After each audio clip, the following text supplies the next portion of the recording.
মুসলমানদের নবী মুহাম্মদ সাল্লাল্লাহু আলাইহি ওয়াসাল্লাম তার সময়ের মানুষের কাছে এতটা বিশ্বস্ত ছিলেন, মানুষ তাকে এতটা বিশ্বাস করত যে তার ঘোর দুশমন নির্দ্বিধায় তার সবচাইতে দামি সম্পদটা মুহাম্মাদের কাছে আমানত রাখত। মুহাম্মাদকে হত্যার চেষ্টা করে এমন মানুষও নির্বিঘ্নে মুহাম্মাদের কাছে আমানত রাখত, কারণ তারা নিশ্চিত ছিল আমরা মুহাম্মাদের যত বিরোধিতা করি না কেন, মুহাম্মাদের সাথে যত শত্রুতা আমরা রাখি না কেন, এই শত্রুতার কারণে, এই বিরোধিতার কারণে সে কখনো খেয়ানত করবে না। নবী এর উত্তম উপমা রেখে গেছেন, উত্তম দৃষ্টান্ত নবীজি আমাদের সামনে রেখে গেছেন। যখন আল্লাহ তাআলা আমার আপনার নবীকে জানায় দিলেন হিজরতের জন্য প্রস্তুত হয়ে যান, কোন দিন রাতে সফর শুরু হবে এখনো নিশ্চিত নয়, নবীজি প্রস্তুত। আবু বকর সিদ্দিক রাদিয়াল্লাহু তাআলা আনহুকেও বইলা রাখছে প্রস্তুত থাইকো। এদিক দিয়ে কাফেররাও সর্বশেষ সিদ্ধান্ত নিল মুহাম্মদকে আর দুনিয়াতে রাখা যাবে না, হত্যা করে ফেলতে হবে। কে এই হত্যাকাণ্ড সংগঠিত করবে? সর্বশেষ তাদের পরামর্শ হলো প্রত্যেক গোত্র থেকে এক একজন যুবক এই হত্যাকাণ্ডে অংশগ্রহণ করবে, তাহলে এক গোত্র আর এক গোত্রকে দোষারোপ করতে পারবে না। যদি কেউ বলতে চায় বলবে তোমার দলের বা তোমার প্রতিনিধিও তো এই হত্যাকাণ্ডে ছিল, তার মানে সবাই চুপ থাকবে, সাপও মরবে লাঠিও ভাঙবে না। এই প্ল্যান নিল যে আজ রাতেই মুহাম্মদকে চিরতরে বিদায় করে দেওয়া হবে। আর আল্লাহ তাআলা জানায় দিলেন, ও পয়গম্বর, আজকে রাত্রেই আপনার মদিনার উদ্দেশ্যে সফর শুরু হয়ে যাবে। এখন সময় তো কম, নবীজির কাছে কাফেরদের অনেক আমানত আছে, এই অল্প সময়ের মধ্যে ফিরায় দেওয়া সম্ভব নয়। নবীজি ঘর থেকে বের হবেন, কাফেররা চতুর্দিক দিয়ে ঘিরে রাখছে, নবীজিও জানেন। নবীজির বাড়ি শক্ত ইটের প্রাচীর দিয়ে ছিল না যে নিশ্চিন্ত মনে থাকবেন শত্রু ঢুকতে পারবে না। আল্লাহর নবী ওই অবস্থার মধ্যে কত চিন্তা, কত পেরেশান। ওই সময় আমার আপনার নবী তার বিছানায় হযরত আলী রাদিয়াল্লাহু তাআলা আনহুকে রেখে গেলেন। কেন? নবীজি চলে যাবেন, নবীজির কাছে কাফেরদের আমানত আছে। আল্লাহর নবী হযরত আলী রাদিয়াল্লাহু তাআলা আনহুকে বুঝায় গেলেন, আলী, আমানতের প্রত্যেকটা বস্তু প্রত্যেক মালিকের কাছে পৌঁছায়া দিবা, এরপরে তুমি মদিনার উদ্দেশ্যে রওনা হবা। যারা চারদিক দিয়ে ঘিরে রাখছে হত্যা করার জন্য, তাদের সম্পদ তাদের কাছে পৌঁছিয়ে দেওয়ার ব্যবস্থা করে এরপরে নবীজি সফর শুরু করছে। একটু চিন্তা করতে পারেন, আমরা বলতেছি, শুনতেছি, বলাটা সহজ, শ্রবণ করাটাও সহজ, কিন্তু ওই পরিস্থিতির সম্মুখীন হলে, ওই সময় বাস্তবতা, ওই সময় যদি আমাদের কারো আসে, তাহলে উপলব্ধি করা যাবে যে আসলে আমরা কত বড় আমানতদার। আমরা হইলে কি চিন্তা করতাম, আরে যাদের কারণে দেশ ছাড়া লাগতেছে এদের মাল ফেরত দেওয়ার দরকার আছে, নিজে মুফতি হয়ে ফতোয়া দিতাম যে এটা তাহলে নিয়ে যাওয়া মনে হয় জায়েজ আছে, এটা নিয়ে ভাগতাম আমরা। অথচ চিন্তা করেন, নবীজি সাল্লাল্লাহু আলাইহি ওয়াসাল্লাম তাকে যারা হত্যা করতে আসছে, তিনি জানতেছেন হত্যা করার জন্য আমার ঘর ঘিরে রাখছে, ওই মানুষগুলোর আমানতের বস্তু তাদের কাছে ফিরিয়ে দেওয়ার ব্যবস্থা না করা পর্যন্ত নবীজি মদিনার উদ্দেশ্যে সফর শুরু করেন। কেমন আমানতদার মানুষ আমরা! সেই নবীর উম্মত, আমাদের আমানতদারিতার অবস্থা বড় করুন। কথা লম্বা হয়ে যাচ্ছে। 1 নাম্বার, আমানতদারিতা হলো দায়িত্বের মধ্যে। 2 নাম্বার, কথার মধ্যে। 3 নাম্বার, দায়িত্ব আমানত, প্রথম লেনদেন, এরপরে কথা। 3 নাম্বার, দায়িত্ব আমানত। আমার আপনার উপরে দেওয়া ছোট বড় সব দায়িত্ব আমানত। সরকারি দায়িত্ব হোক, বেসরকারি দায়িত্ব হোক, বড় দায়িত্ব হোক, ছোট দায়িত্ব হোক, সব ধরনের দায়িত্ব আমানত। আর আফসোসের বিষয়, এমন একটা সময় ছিল মানুষ যখন দায়িত্ব নিতে চাইতো না, দায়িত্বকে বোঝা মনে করত, দায়িত্ব দিতে চাইলে ভয়ে এলাকা ছাইড়া চলে যাইত। কিন্তু এখন এমন এক জামানা আমরা অতিবাহিত করতেছি, এই জামানায় মানুষ দায়িত্ব নেওয়ার জন্য প্রতিযোগিতা করে। সারা দেশেই যখন দেখবেন যে কোনো নির্বাচন, মনে করেন ইউনিয়ন পরিষদ নির্বাচন হবে, এখন দেখবেন 30 জন দাঁড়ায় গেছে, খালি দোয়া চায় না আপনাদের এলাকায়? দোয়া চায় আর কি বলে যে অমুক মার্কায় ভোট দিয়ে আপনাদের বা জনগণের খেদমত করার সুযোগ দেন, সেবা করার সুযোগ দেন। এখন একজন চেয়ারম্যান হয়েছে, 3 কোটি 4 কোটি 5 কোটি টাকা খরচ করে চেয়ারম্যান হয়। একজন 5 কোটি টাকা খরচ করে চেয়ারম্যান হইল। এখন উনি চেয়ারম্যান হয়েছে কেন? পোস্টারে লেখছে কি জনগণের সেবা করার সুযোগ দেন, এই জন্য উনি চেয়ারম্যান হইতে চায়। বলেন তো, উনি যেহেতু 5 কোটি টাকা খরচ করে চেয়ারম্যান হইতে পারলো, ওনার মূল উদ্দেশ্য যদি হইতো মানুষের সেবা, ওনার কি চেয়ারম্যান হওয়া লাগতো? যার এত টাকা আছে মানুষের সেবা করতে কি চেয়ারম্যান হওয়া লাগে? তার মানে বোঝা গেল এখানে কিছু মধু আছে, আর এই দায়িত্বটা নিতে পারলে তার ভালো লাগবে, এই জন্য সে চিন্তা করছে। তাহলে দেখেন, দায়িত্ব নেওয়ার জন্য মানুষ ঘুষ দেয়, দায়িত্ব নেওয়ার জন্য মানুষ অবৈধ পন্থা অবলম্বন করে, অথচ একটা সময় মানুষ দায়িত্ব নিতে চায় না। ইমাম আজম আবু হানিফা রাহমাতুল্লাহি আলাইহি, খলিফা মনসুর ইমাম আজমের সাথে সাক্ষাৎ। খলিফা মনসুর ইমাম আবু হানিফাকে বলতেছে, আপনি কুফার প্রধান বিচারকের দায়িত্ব গ্রহণ করেন। সবার সামনে মানুষের মধ্যে, বাজারের মধ্যে ইমাম আবু হানিফাকে প্রস্তাব দিলেন খলিফা মনসুর যে আপনি প্রধান বিচারকের দায়িত্বটা গ্রহণ করেন। ইমাম আজম আবু হানিফা খলিফার এই প্রস্তাব সাথে সাথে ফিরাইয়া দিলেন, বললেন না, এই দায়িত্ব আমি নিতে পারবো না। খলিফা মনে মনে চিন্তা করে, এত বড় পদ পাওয়ার জন্য কত মানুষ আশায় আছে, আর আমি তাকে প্রস্তাব দিলাম, সে আমার প্রস্তাব ফিরাইয়া দিল, কত বড় সাহস। কারণ ক্ষমতায় যারা থাকে তাদের একটা পাওয়ার থাকে, আমার কথা ফিরাইয়া দিছে, কত বড় সাহস। এইবার হাতের চাবুক দিয়ে ইমাম আবু হানিফার গায়ে একটা বাড়ি মারছে, আঘাত করেছে। খলিফা মনসুর রাজপ্রাসাদে ফিরে গেল। খলিফা মনসুরের চাচা বলে, ও মনসুর, কাজটা তুমি ভালো করো নাই, ইমাম আবু হানিফার গায়ে চাবুক দিয়া বাড়ি মারছো, কাজটা ভালো করো নাই। ওই সময় তো মনসুর রাগান্বিত ছিল, ইগোতে লাগছে যে আমার কথা রাখলো না, কত বড় সাহস। রাগে চাবুক দিয়া বাড়ি মাইরা দিছে।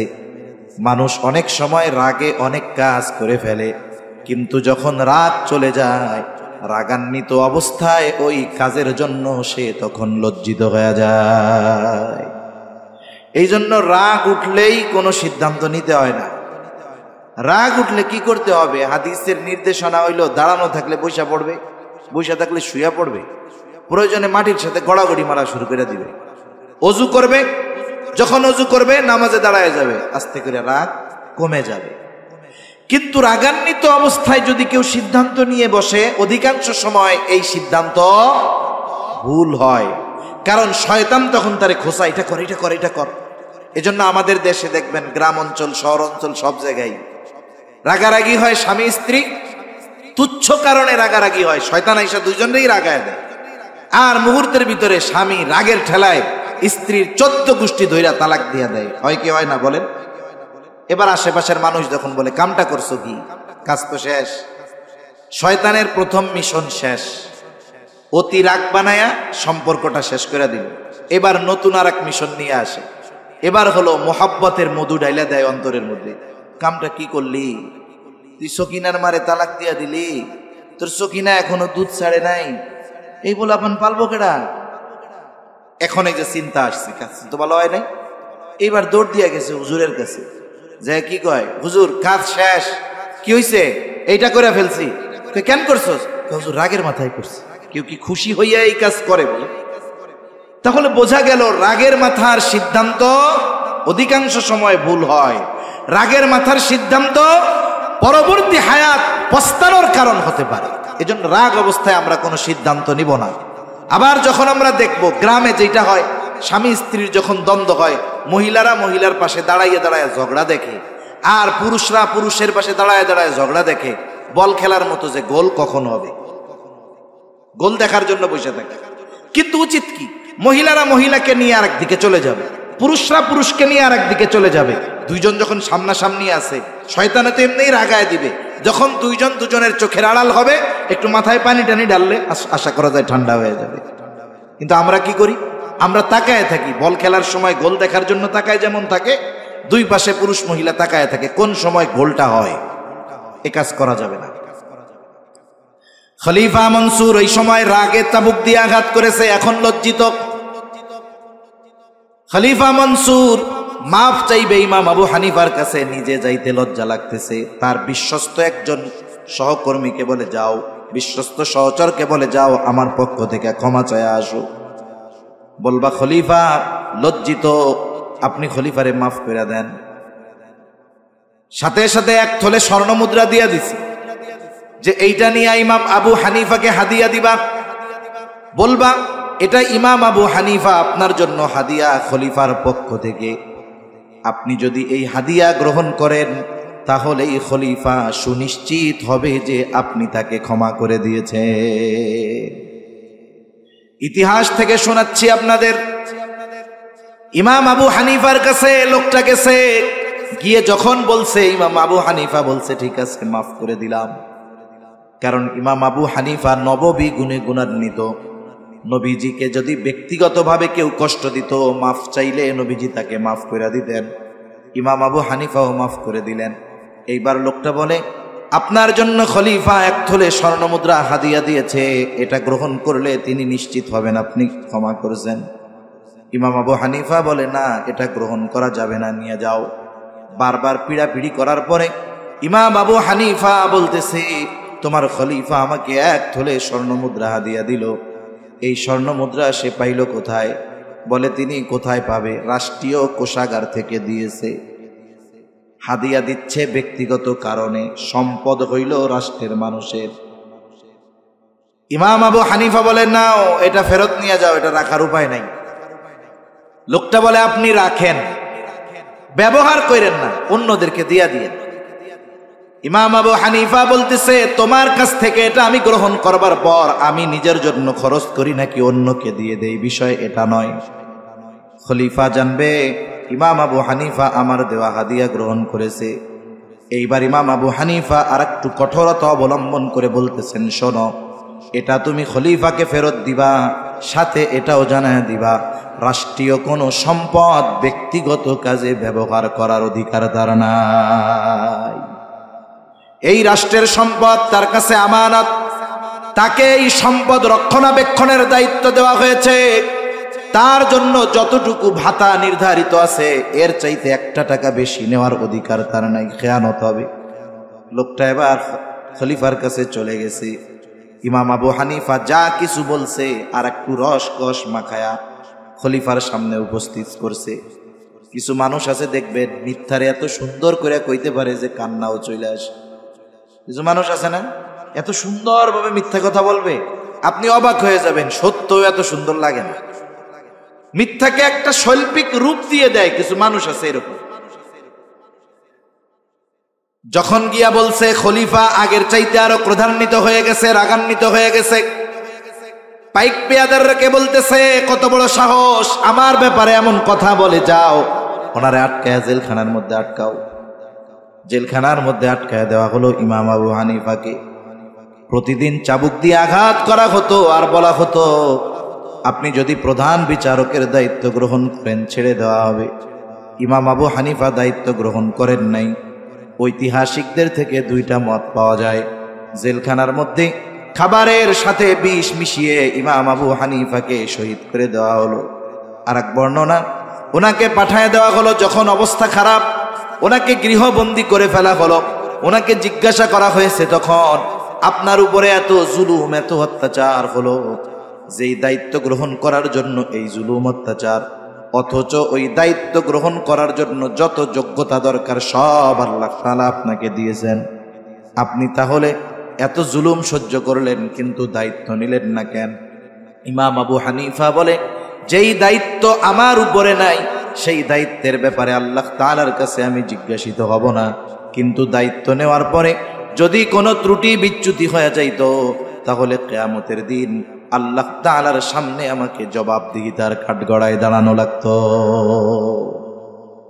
যেমন যেই সরকার ক্ষমতায় থাকে, মনে করেন যেই দেশের যে কোনো এক দেশের সরকার প্রধান, রাষ্ট্রপ্রধান, যে ওই রাষ্ট্রপ্রধানের দলের কোনো লোক প্রত্যন্ত অঞ্চলে গ্রামের মধ্যে যদি কোনো অন্যায় করে, বলেন তো এই অন্যায়ের দায় রাষ্ট্রপ্রধান এড়াইতে পারে?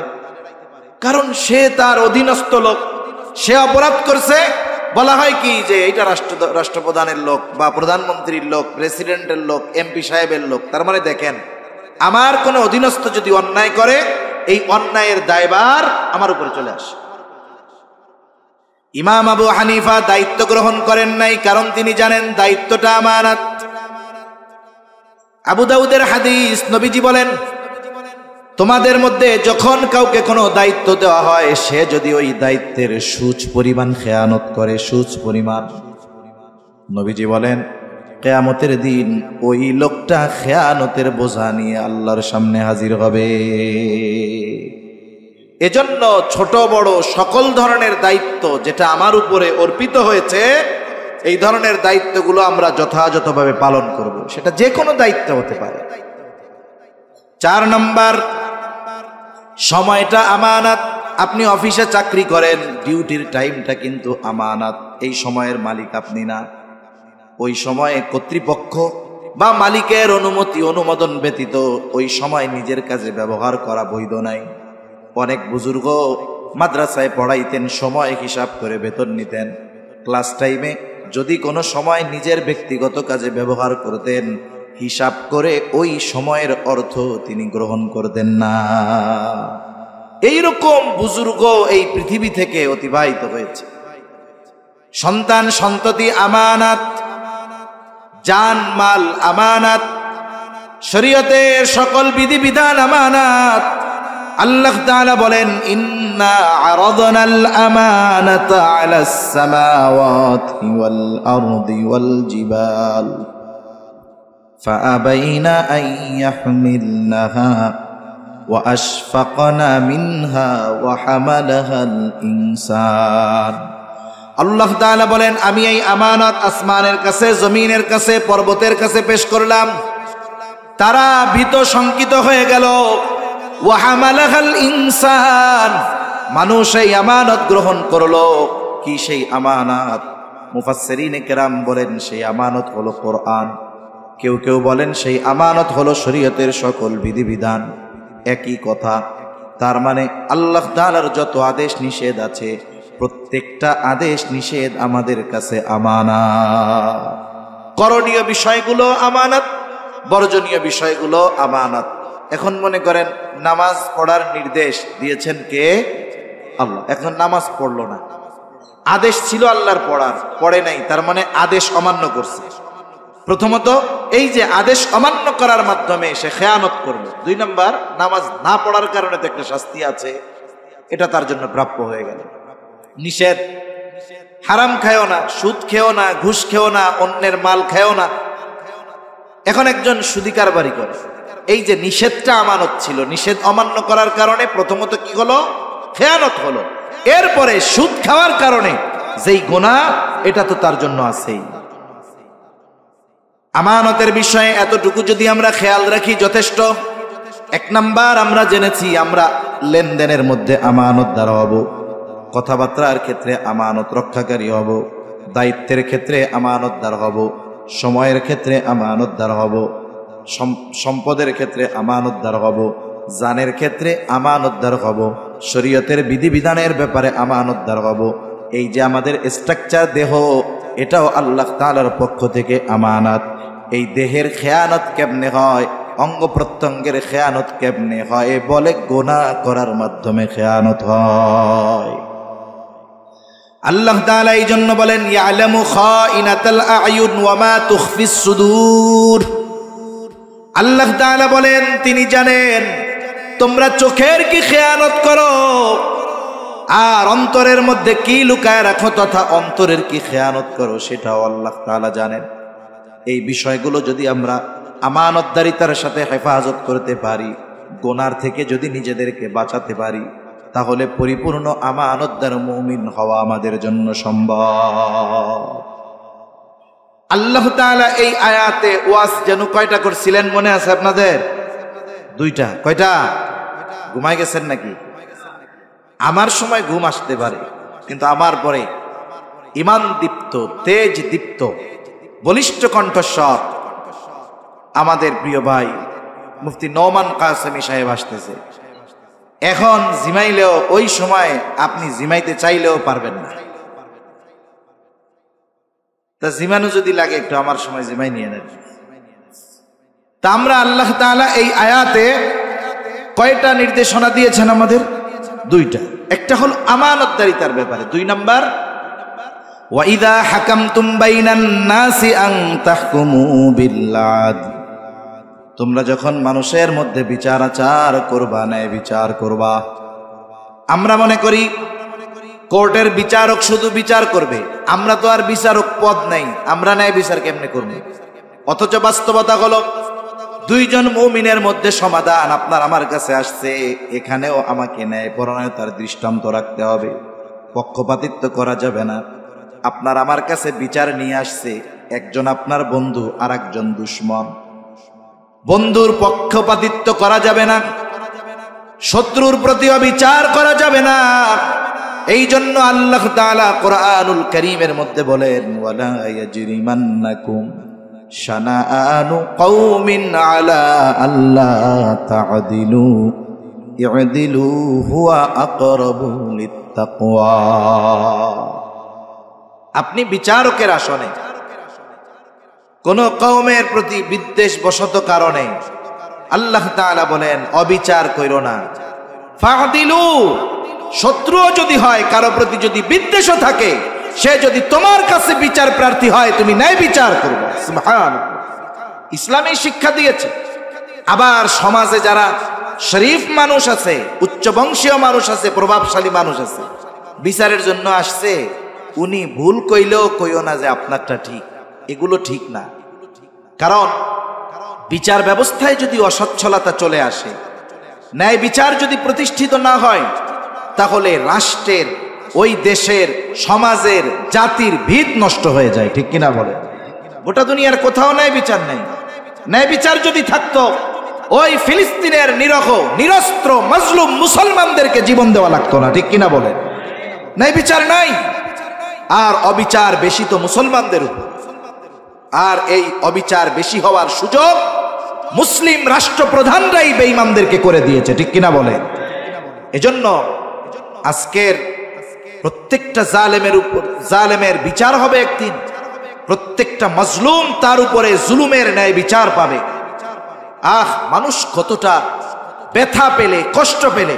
সেদিন দেখলাম ফিলিস্তিনের এক মা আল্লাহর রাসূলকে বলতেছে, আল্লাহর রাসূল, আপনি আরবদের জন্য সুপারিশ করেন, আরবদের জন্য সুপারিশ করেন না। একটা মানুষের অন্তরে কত ব্যথা, কত কষ্ট লাগলেই কথা বলতে পারে। তাহলে শত্রুও যদি আমাদের কাছে ন্যায় বিচার প্রার্থী হয়, বিচার প্রার্থী হয়, আমরা শত্রুর সাথেও ন্যায় বিচার করবো ইনশাআল্লাহ। 2টা উপমা দিয়ে আমি আলোচনা শেষ করে দিব। ন্যায় বিচার মেনে নেওয়ার ইচ্ছা আগে আমাদের থাকতে হবে। আমি যখন বিচারকের কাছে যাব, আমার এই চিন্তা, এই ইচ্ছা থাকতে হবে, রায় যদি আমার বিপক্ষেও যায়, আমি এই ন্যায় বিচার মেনে নিব।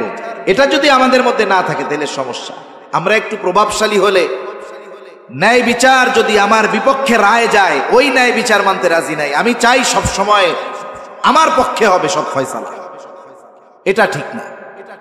খলিফাতুল মুসলিমিন হযরত ওমর রাদিয়াল্লাহু তাআলা আনহু, উনি বাজার থেকে একটা ঘোড়া কিনছে, খুব সুন্দর মতো দেখা টেখা কিনছে, বেচা কেনার চুক্তি সব শেষ, বেচা কেনার মজলিস শেষ। উনি ঘোড়া নিয়ে বাজারের বাইরে গেছে, উঠতে গেছে, এখন থেকে ঘোড়ার পায়ে সমস্যা। ঘোড়া নিয়ে ফেরত আসছে, তুমি আমার এই খারাপ ঘোড়া দিছো কেন? বলে না, আমি আপনাকে ভালো ঘোড়া দিয়েছি। বলে না, তুমি খারাপ ঘোড়া দিয়েছো। ইয়াহুদি তর্ক করতেছে অর্ধজাহানের খলিফার সাথে। এইবার খলিফাতুল মুসলিমিন বলেন, তোমার আর আমার মধ্যে এই দ্বন্দ্ব নিরসনে তুমি একজনকে ফয়সালাকারী হিসাবে নির্ধারিত করো। ইয়াহুদি তার ধর্মের কাউকে ফয়সালাকারী মনোনীত করে নাই, ওইখানে ছিল সুরাই। বলে, খলিফা, সুরাই আমার আর আপনার মধ্যে এই সমস্যার সমাধান করে দিবে। এইবার সুরাইকে ফয়সালাকারী মানা হলো, দুজনেই রাজি, অসুবিধা নাই। সুরাই এবার বাদী বিবাদী দুইজনের অভিযোগ সম গুরুত্ব দিয়ে শুনলেন। নবীজির হাদিস, যখন কেউ বিচার প্রার্থী হবে, বাদী বিবাদী উভয়ের কথা সম গুরুত্ব দিয়ে শুনতে হবে। উনি দুইজনের কথাই শুনলেন। এইবার খলিফাতুল মুসলিমিনকে জিজ্ঞাসা করতেছে, আপনি কি চান? বলে, ঘোড়াটা আমি এখন ফেরত দিতে চাই। বলে, সে ঘোড়া ফেরত নিতে বাধ্য, কোনো অসুবিধা নেই। তবে আপনি যখন ঘোড়া তার কাছ থেকে কিনেছিলেন, টাকা দেওয়ার আগে যখন ঘোড়া আপনি দেখতেছিলেন তখন কেমন ছিল? বলে, হ্যাঁ, তখন তো সব কিছু ঠিকঠাক ছিল। এইবার যখন বাজারের বাইরে নিয়ে গেলাম, গিয়ে দেখি ঘোড়ায় উঠতে গেছি আর ঘোড়ার পায়ে সমস্যা। বলে, খলিফাতুল মুসলিমিন, আপনি যখন ঘোড়া কিনছেন তখন তো ভালোই ছিল। বলে, হ্যাঁ। বলে, সে ফেরত নিতে বাধ্য, তবে ওই সময় আপনি যেমন ঘোড়া তার হাত থেকে বুঝে নিয়েছেন, তার হাতে আপনাকে তেমন ঘোড়াটাই ফেরত দিতে হবে। এখন বলেন তো, এই বিচারে ফয়সালা খলিফার পক্ষে গেছে না বিপক্ষে গেছে? আমাগো দেশের যদি কেউ হইতো, খলিফা প্রধানমন্ত্রী না, পাতি নেতা হইলেই সেরাত করে উঠতো, সেত করে উঠতো আর কি। গরম তেলের মধ্যে পানির ছিটা পড়লে দেখছেন কেমনে, ওই রকম। এটা আমার পক্ষে রায় দিলেন না, আপনি বিচারক, এই দেশে কেমনে থাকেন আপনারা দেখে যান, জান নিয়ে বাইসা থাকা আপনার কষ্ট হয়ে যাইব, আমার বিপক্ষে রায় দিলেন। খলিফাতুল মুসলিমিন রাগ হন। একটু পরেই তিনি বলতেছেন, হ্যাঁ, এটাই ন্যায় বিচার, এটাই ন্যায় বিচার। এই যে ন্যায় বিচার হলো, খলিফার বিপক্ষে রায় গেল, এবার যিনি ফয়সালা করলেন তাকে কি করা হবে? পুরস্কার দেওয়া হলো, ন্যায় বিচারের পুরস্কার। কি পুরস্কার? বলে, তুমি আজই চলে যাও কুফা, প্রধান বিচারকের আসন খালি, আমি তোমাকে আজকে থেকে কুফার প্রধান বিচারকের দায়িত্ব দিয়ে দিলাম। খলিফাতুল মুসলিমিন ওমর রাদিয়াল্লাহু তাআলা আনহুর সময়, ওসমান রাদিয়াল্লাহু তাআলা আনহুর কাল, আলী রাদিয়াল্লাহু তাআলা আনহুর সময়, আমিরে মুআবিয়া রাদিয়াল্লাহু তাআলা আনহুর সময়, এই দীর্ঘকাল ব্যাপী কাজী শুরাই বিচারকের মসনদে বসে একের পর এক ঐতিহাসিক রায়, ঐতিহাসিক ফয়সালা উনি দিয়েছেন। তাহলে তারা যত প্রভাবশালী হোক, ন্যায় বিচার মেনে নেওয়ার যোগ্যতা তাদের মধ্যে ছিল। আরেকটা হাদিস থেকে শোনাই, রাসূল আকরাম সাল্লাল্লাহু আলাইহি ওয়াসাল্লামের কাছে একজন মহিলারে আনা হয়েছে, চুরি করছে, হাত কাটা হবে। মহিলা কুরাইশ বংশের, মাখজুম গোত্রের মহিলা। কুরাইশ বংশের তিনটা গোত্র ছিল, একটা হলো হাশেমি, একটা হলো উমাইয়া, একটা হলো মাখজুম। আমার আপনার নবী কুরাইশ বংশের হাশেমি গোত্রে জন্মগ্রহণ করেছেন। জিবরাইল আলাইহিস সালাম বলেন, আমি পূর্ব থেকে পশ্চিম, উত্তর থেকে দক্ষিণ সমগ্র পৃথিবী ভ্রমণ করেছি, কুরাইশ বংশের হাশেমি গোত্রের মতো সম্মানিত গোত্র এই পৃথিবীতে আর একটাও পাই নাই। এই কুরাইশ বংশের একটা শাখা মাখজুম গোত্র, এই গোত্রের মহিলা চুরি করছে, তার মানে কুরাইশ বংশের মহিলা, এখন তার হাত কাটা হবে। সাহাবায়ে কেরাম চিন্তা করে, যদি এই মহিলার হাত কাটে কুরাইশ বংশের মহিলা, তাইলে ইহুদিরা বলে বেড়াবে, দেখ কুরাইশ বংশ, নবীর বংশের মহিলা চুরি করছে, চোর। এইটুক কথাও তো সাহাবায়ে কেরামের কষ্ট লাগবে। এজন্য চিন্তা করতেছে, এই মহিলারা একটু কোনো মতে শাস্তিটা কমায় দেওয়া যায় নাকি নবীকে বইলা, অথবা নবী মনে হয় জানে না। এবার ওসামা ইবনে যায়েদ রাদিয়াল্লাহু তাআলা আনহু, ওসামা বিন যায়েদ রাদিয়াল্লাহু তাআলা আনহুর ছেলে ওসামা ছোট, বলতেছে, তুমি তোমার নানার কাছে গিয়ে বলো যে নানা, যেই মহিলার হাত কাটা হবে সে কুরাইশ বংশের মহিলা। ছোট মানুষ যা শিখাই দিছে ভিতরে গিয়ে তাই বলছে। নবীজি বুঝতে পারছে এই কথা ওসামা নিজের থেকে বলে নাই, কেউ শেখায় দিয়েছে। নবীজি বাহিরে চলে আসলেন, এসে বলতেছে, তোমরা কি আমাকে এমন বিষয়ের জন্য সুপারিশ করতেছো যেই বিষয়ের শাস্তি কার্যকর করার নির্দেশ আল্লাহ তাআলা দিয়েছেন? নবীজি এবার খুতবা দিলেন। নবীজি বলেন, শোনো, তোমাদের পূর্বে আল্লাহ তাআলা অনেক সম্প্রদায়কে এই কারণে ধ্বংস করে দিয়েছে যে তাদের মধ্যে যখন কোনো উচ্চ বংশীয় শরীফ বংশের মানুষ চুরির অপরাধে আটক হইত, তাকে ছাইড়া দেওয়া হতো, শাস্তি দেওয়া হতো না। আবার যখন কোনো দুর্বল ওই অপরাধে আটক হতো, তার উপরে শাস্তি কার্যকর করা হতো। এই অবিচারের কারণে আল্লাহ তাআলা অতীতে বহুত সম্প্রদায়কে ধ্বংস করে দিয়েছে।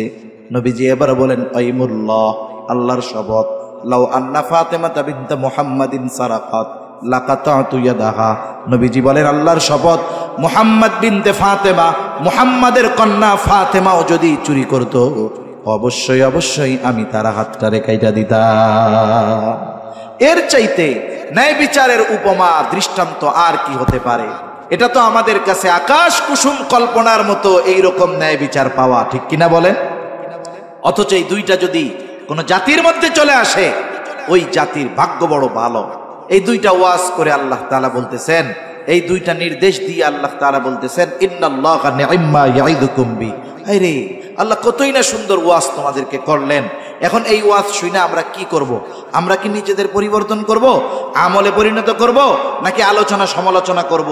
যাই করি না কেন, যে বলে গেল আল্লাহ তাআলার কথাটা আমি আপনাদেরকে বললাম, এখন আমি চলে যাওয়ার পরে কি করেন না করেন এটা আমি জানবো না, কিন্তু আল্লাহ তাআলা জানবেন, দেখবেন, শুনবেন। ঠিক কিনা বলেন?